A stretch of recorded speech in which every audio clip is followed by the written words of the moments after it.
Fête de l'indépendance à toutes et à tous, mesdames et messieurs. Merci de faire confiance au journal de la ville et tout de suite le sommet. Rencontre Commission électorale nationale indépendante, CENI opposition, c'est vendredi 30 juin 2023 à l'hôtel du Fleuve. L'opposition accepte d'avancer pour le respect du calendrier électoral, mais à condition d'avoir un audit externe du fichier électoral. Dans son adresse à la nation, ce jeudi 30 juin 2023, le chef de l'État Félix Antoine Tshisekedi Tshilombo appelle la Commission électorale nationale indépendante à poursuivre sans relâche le processus électoral en cours. 63 ans de l'indépendance de la République démocratique du Congo célébré ce 30 juin 2023 dans la méditation. Une grande prière était dite à l'occasion au stade des martyrs ce vendredi pour dédier entre les mains de l'Éternel Dieu Tout-Puissant la situation de la République démocratique du Congo, son peuple et ses dirigeants. C'est tout pour le sommaire, mesdames et messieurs.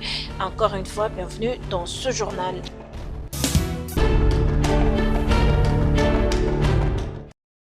Le président de la République, Félix Antoine Tshisekedi Tshilombo, s'est adressé à la nation à l'occasion de la 63e année de la cession du pays à l'indépendance. Le chef de l'État a souligné l'occupation de la partie est de la République comme un malheureux événement obligeant la nation à célébrer tristement les efforts de paix de l'indépendance. Dans son allocution, le président de la République promet à la population de l'Est de la RDC de travailler sans relâche pour le retour de la paix dans cette partie du pays. En tant que père, le chef de l'État compatit avec toutes ces familles en incapacité de célébrer le 63e anniversaire de leur pays dans un climat sécuritaire aisé. Il est vrai que cette année, la célébration de notre indépendance est teintée de tristesse car notre intégrité territoriale est menacée par une force d'occupation étrangère. Certains de nos compatriotes, en ces moments précis à l'Est, ne peuvent pas jouir de cette liberté que nous célébrons parce que victimes de l'oppression des agresseurs. Je tiens à les exprimer toute notre compassion et à les assurer de notre détermination à œuvrer sans relâche pour leur libération certaine. C'est la raison pour laquelle nous ne cesserons de rendre un hommage mérité à nos pères de l'indépendance dont la vision lumineuse et la lutte nous ont permis de devenir et de rester depuis 63 ans un peuple libre en dépit de toutes ces adversités, a déclaré le chef de l'État. Le commandant suprême des forces armées a salué les efforts et la montée en puissance des FARDC dont la marche vers la libération du pays sous l'emprise des rebelles et a encouragé le gouvernement à travailler sans relâche pour une paix effective et durable en République démocratique du Congo.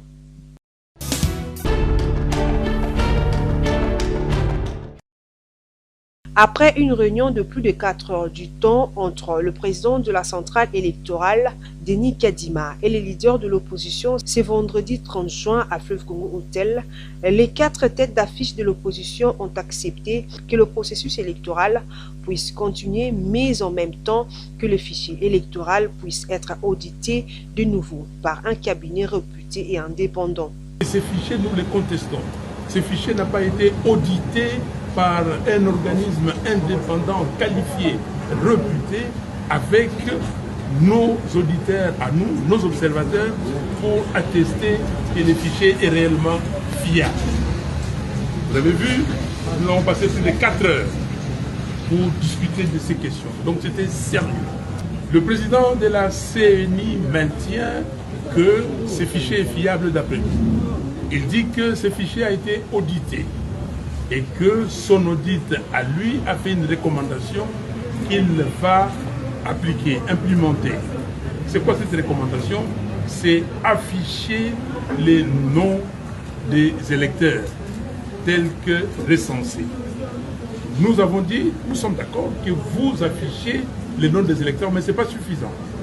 Il faut aller au-delà. Il faut l'audit externe par un cabinet réputé, indépendant, de ces fichiers électoraux.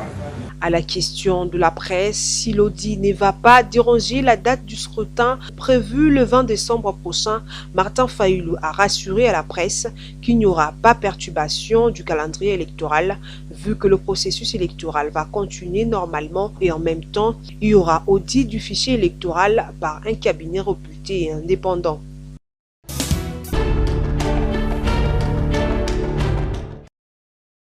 « 63 ans de l'indépendance de la République démocratique du Congo, le président du mouvement citoyen Debout Congolais, Innocent Diamba Olongo, dresse un bilan sombre. Aujourd'hui, nous totalisons 63 ans. Par rapport aux attentes de nos pères de l'indépendance, je dirais que le bilan est négatif sur tous les plans. Je ne dis pas que nos dirigeants de 60 à aujourd'hui n'ont rien fait. Mais par rapport aux attentes des Congolais, nos dirigeants n'ont pas encore fait ce que les Congolais attendent. Vous savez que quand le pape est arrivé ici, il a dit un mot que peut-être nos politiciens n'ont pas bien suivi. Il dit qu'il faut que le pouvoir ait cette dimension-là de servir les autres. Mais malheureusement, pour nous, les Congolais, nous voyons que nos dirigeants n'ont pas encore eu cette culture-là, de comprendre que je ne suis pas là pour moi-même, mais ils doivent comprendre qu'ils sont là au premier plan pour servir le grand nombre et surtout les Congolais dans l'Assemblée. Que les dirigeants congolais actuels tirent les leçons d'hier pour améliorer et avancer le pays, poursuit Innocent Olongo Diamba. Notre prière comme le mouvement citoyen Debout Congolais, c'est pour que les dirigeants actuels tirent des leçons d'hier. Qu'est-ce que hier les autres n'ont pas fait, qu'aujourd'hui ils doivent faire pour que les Congolais aient le sourire. La grandeur des États modernes aujourd'hui se mesure plutôt à l'organisation, à notre capacité de défense et de sécurité. Le mouvement citoyen Debout Congolais a beaucoup d'estime pour le président de la République, Félix Antoine Tshisekedi Tshilombo, à qui il demande de s'investir encore beaucoup plus pour le développement des Congolais et de leur pays, la République démocratique du Congo. Nous demandons au chef de l'État de faire tout pour que l'intégrité territoriale du Congo soit préservée. Nous te demandons, comme notre chef, nous avons beaucoup d'estime envers votre autorité, mais nous demandons pour que vous servez encore plus les Congolais. Et après nous, nos petits-enfants retiendront qu'il y a eu un président qui a tapé sa main et qui a tout changé.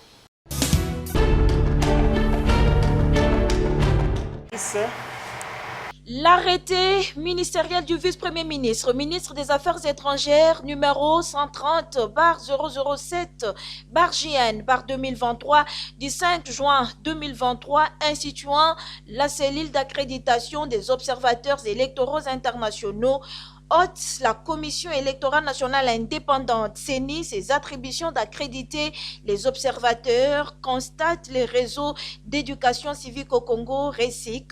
Dans un point de presse tenu ce jeudi 29 juin 2023 à Kinshasa, les réseaux d'éducation civique au Congo demandent au vice-premier ministre, ministre des Affaires étrangères, de retirer carrément cet arrêté qui, pour les RECIC, risque de compromettre le processus électoral. L'article 9 de la loi organique sur la CENI confère à la CENI cette attribution-là d'accréditer les observateurs et nationaux et internationaux. L'article 45 aussi de la loi électorale vient réaffirmer ces principes. Donc ces attributions, aujourd'hui c'est la CENI et la seule CENI qui a l'exclusivité de ces attributions, d'accréditer les observateurs. Mais un arrêté ne peut pas abroger quand même une loi. Mais maintenant nous posons la question, pourquoi venir encore créer une autre cellule? Et dans cette cellule-là, la composition de cette cellule, c'est tous les services d'intelligence. Et la CENI, elle est donc minorisée. Alors que c'est elle qui a dans ses attributions cette question. Le RECIC recommande au Premier ministre et chef du gouvernement de rappeler à l'ordre le vice-premier ministre, ministre des Affaires étrangères, pour le retrait de son arrêté qui viole la Constitution et les lois de la République, en l'occurrence la loi organique de la CENI et la loi électorale. Et par rapport à l'environnement sociopolitique, les RECIC condamnent avec la dernière énergie les discours haineux et tribaux au sein des politiciens et de la population à l'approche de l'organisation des élections. Dans la démocratie, on ne peut pas promouvoir cela parce que notre paix est très fragile. Et vous le savez encore pour nous, c'est un luxe la paix. Il y a des guerres ça et là, nous sommes en train de militer pour restaurer la paix et l'unité nationale. Ces discours haineux n'ont pas sa place. Ceux qui véhiculent ces discours haineux, discours tribaux, ce sont des gens qui n'ont pas des idées. Et toujours au cours de ces points de presse, la situation sécuritaire dans l'est de la République démocratique du Congo, à Kwamount et dans la ville de Kinshasa, n'est pas passée inaperçue.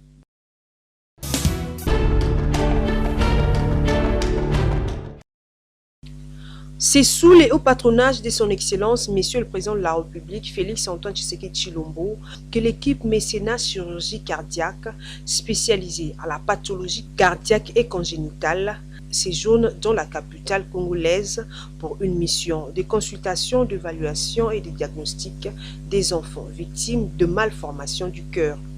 Arrivée le jeudi 29 juin à Kinshasa, cette équipe de médecins venus de la France ont pris d'assaut les installations de la clinique Galema à Gombe ce vendredi 30 juin où les consultations doivent se faire.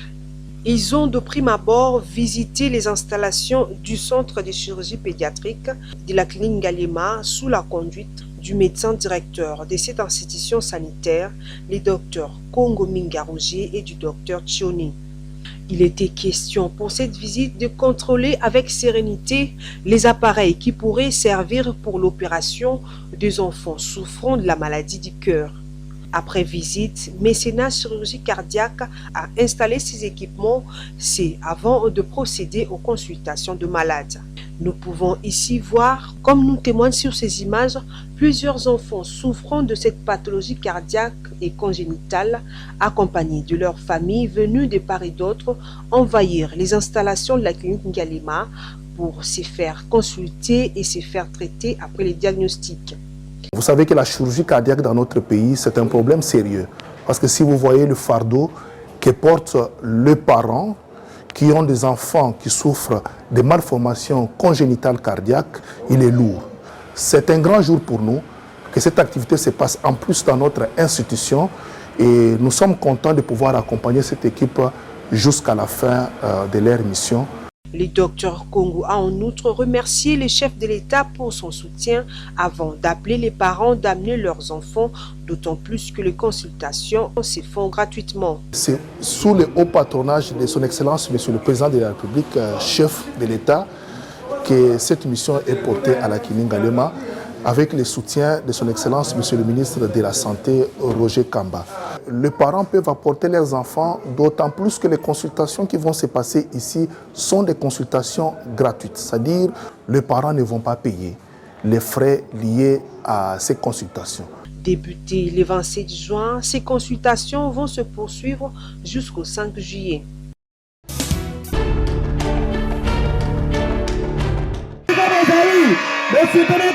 C'est dans une ambiance mouvementée des fêtes que les finalistes de la maternelle du collège Les Ambassadeurs ont dit au revoir à l'école maternelle et bienvenue à l'école primaire. C'était le samedi 24 juin 2023 au sein de cet établissement scolaire.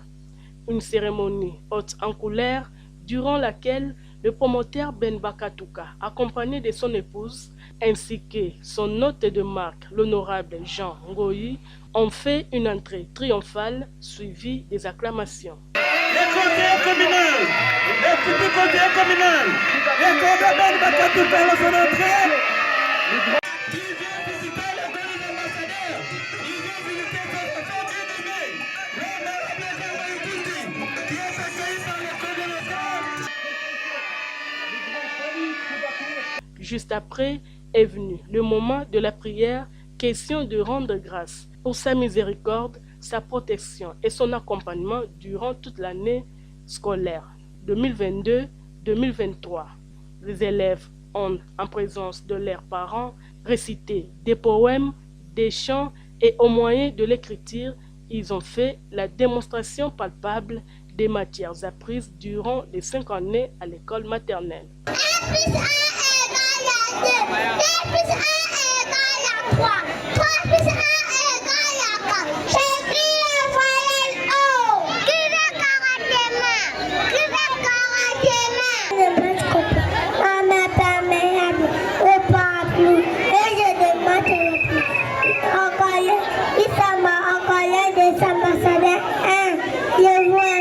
Pour les responsables de cet établissement scolaire, le promoteur Ben Bakatouka, le collège des ambassadeurs est une école par excellence. Nous demandons à tous les parents et à toute personne désireuse de faire attraper l'inscription de son enfant, de venir. Nous organisons l'école maternelle, nous organisons l'école primaire, de première en 6e, nous organisons l'école secondaire, de 7e jusqu'en 4e des humanités qu'on appelait la 6e.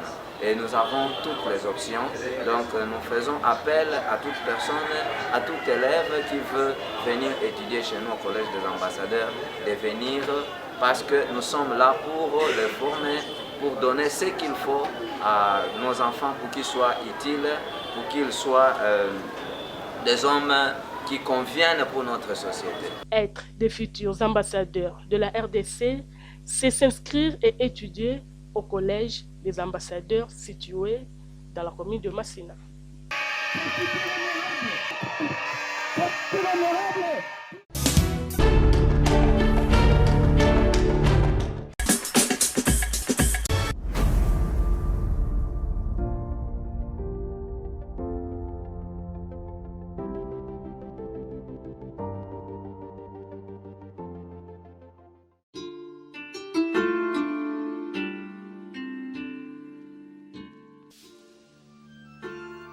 Arrivé le 31 mai 2023 à Inongo, chef-lieu de la province de Mai-Ndombe, de la mission de la CFF pour une mission de supervision des travaux dans le cadre du PDL 145 territoires. Les experts de la CFF ont visité tour à tour la cité d'Enselengue, située en face de la ville d'Inongo, et Kolobeke, située à 35 km du chef-lieu de la province pour les comptes du territoire d'Inongo. La mission de la CFF a également traversé les lacs Mai-Ndombe du nord au sud pour se rendre à Koutou et Mouchi en transitant par Nyoki. À Selengue, la construction de l'épée est très avancée. Dans un avenir proche, les travaux des maçonneries prendront fin. Pareil pour les bâtiments administratifs dont la construction est en train d'avancer également. À Kolobeke, les travaux de construction du nouveau centre de santé apportent de l'espoir. La population qui suit au quotidien ces travaux s'émerveille de voir comment le mur, colonnes, béton se mettent en place. Attend la fin de ces travaux afin de remplacer le vieux centre qui n'a plus rien d'un centre de santé. Sur la même lancée, l'épée Kolobeke voit également les nouveaux bâtiments atteindre les niveaux de la ceinture. Pareil à l'EPD Matesso, les travaux de maçonnerie se poursuivent. Les ingénieurs, maçons et ouvriers conjuguent leurs efforts. C'est à pas de course que s'effectuent les travaux de construction de ces infrastructures. À Koutou, la construction de l'école primaire est très avancée. Arrivée au niveau de la ceinture, l'entreprise met tout en œuvre pour que cette étape et celle de la toiture s'effacent avec sérénité. Le centre de santé de Koutou, quant à lui, reçoit déjà du béton et avant la dernière élévation au niveau des impostes. Enfin, pour Koutou, le nouveau bâtiment administratif est arrivé au niveau de l'étang. Les ferrailleurs s'activent afin de permettre aux maçons de poser la ceinture de béton. Bon, les travaux évoluent malgré les contraintes que nous avions eues au début parce qu'on avait commencé la saison pluvieuse, mais on a fait avec, vous voyez les résultats. On est au niveau de linteaux pour les déblocs des salles de classe. Dans les territoires de Mouchi, les PDL 145 territoires avancent bien. À titre d'exemple, les Pélibo Mangouba dont la construction est en train d'avancer également. Les bâtiments de la nouvelle école dessinée à travers l'élévation des murs atteignent déjà la toiture. À l'épée Boboto 4, les 2 bâtiments devant abriter les salles des classes, celui du bureau administratif avance à un rythme très régulier. De même, à l'épée Mwanza, école conventionnée protestante, tout s'accorde sur la célérité avec laquelle les ouvrages réalisés évoluent. À l'épée Pembe également, les travaux avancent avec détermination, question de respecter les timings et la qualité de l'ouvrage tel que exigé par la CFF. Aussi, grâce au PDL, le territoire de Mouchi bénéficiera d'un nouveau bâtiment moderne construit dans le respect de règles de l'art. Ces bâtiments viendront remplacer l'ancien qui se trouve dans un état de délabrement le plus avancé. Vraiment, ça représente une si grande fierté. Regardez derrière moi, les bâtiments, l'ancien bâtiment nous laissé par l'époque coloniale, en état très délabré, en état impropre. Alors nous-mêmes qui étions là-bas en train de travailler, nous étions mal à l'aise de recevoir même les autorités. Mais alors que le gouvernement a songé à l'implantation de bâtiments administratifs de marque moderne, en tout cas, nous en sommes très contents, nous sommes très fiers. Au nom de Maïndob, au nom du territoire de Mouchi, son Excellence, Monsieur le Président de la République, Fatih Béton, mérite le 2e mandat. Bon, le territoire compte 20 infrastructures qui sont réparties de la manière suivante. Il y a un bâtiment administratif, là où nous sommes présentement. Il y a 9 centres décentrés à construire et 10 écoles primaires. Oui, les travaux évoluent bien dans tous les sites. Dans l'ensemble, je parle de l'ensemble du territoire. Donc, dans tous les 20 sites, nous sommes déjà au niveau de l'élévation. Outre les bâtiments, le PDL construit aussi les sanitaires et va équiper tous ces ouvrages. Il faut noter en outre que le PDL réalise 123 ouvrages dans le Maïndombe, répartis comme suit 72 écoles primaires, 43 centres de santé et 8 bâtiments administratifs.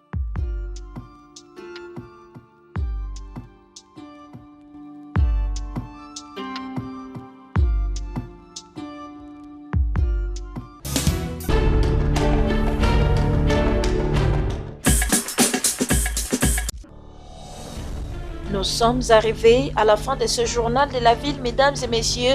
Merci pour votre attention soutenue. Le prochain rendez-vous est fixé pour ce samedi et d'ici là, portez-vous bien.